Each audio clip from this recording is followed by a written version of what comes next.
ফুটবলের উন্মাদনায় মাতল Agartala press club. শুরু হলো Agartala press club football premier league 2026। প্রতিযোগিতার উদ্বোধন করেন যুব বিষয়ক ও ক্রীড়া দপ্তরের মন্ত্রী টিঙ্কু রায়। অনুষ্ঠানে উপস্থিত ছিলেন আগরতলা প্রেস ক্লাবের সভাপতি প্রণব সরকার, সম্পাদক রমাকান্ত দে, ত্রিপুরা ফুটবল অ্যাসোসিয়েশনের সম্পাদক অমিত চৌধুরী সহ বিশিষ্ট অতিথিরা।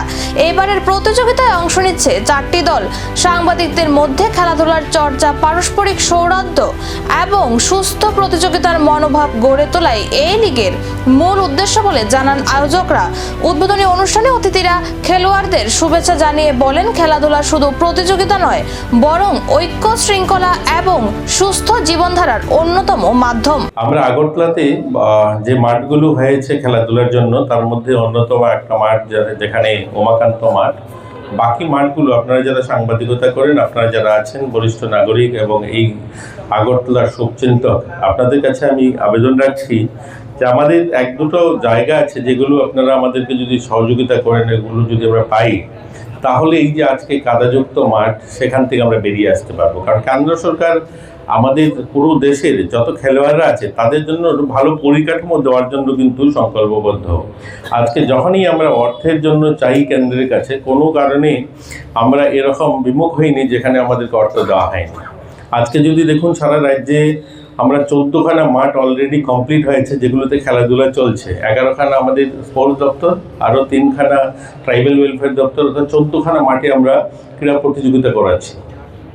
আগামী 13 তারিখ অর্থাৎ দুদিন পরেই, আজকে 11, 12, 13 তারিখ, 13 তারিখে মাননীয় মুখ্যমন্ত্রীর হাত ধরে রমেশ স্কুলের মাঠ আমরা সেখানকার ছেলেমেয়েদের জন্য উৎসর্গিত করব। সিনথেটিক ফুটবল গ্রাউন্ড হয়েছে এবং আরও একটাও সেখানে কাকরাবনে আর একটা নতুন মাঠের আমরা শিলান্যাস করব।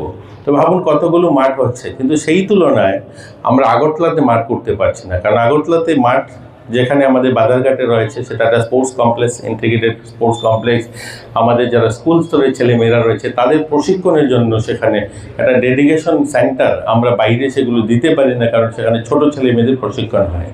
কিন্তু আমরা উমাকান্তর মতো যদি আরও 1-2টা মাঠ করতে পারি, তাহলে আমাদের এই ধরনের টুর্নামেন্ট যেগুলো আমরা যারা বিভিন্ন ক্লাব বা আমাদের বিভিন্ন অর্গানাইজেশন যারা করতে চায়, ফ্রেন্ডলি ম্যাচ হয়, সেখানে কিন্তু আমরা করতে পারি। নেতাজি স্কুলে বিশাল বড় একটা গ্রাউন্ড রয়েছে, সেখানকার যারা নাগরিকরা রয়েছেন তারা যদি চান সেটাকে আমরা 1-2বার আমরা স্কুল কর্তৃপক্ষের সঙ্গে কথা বলেছি।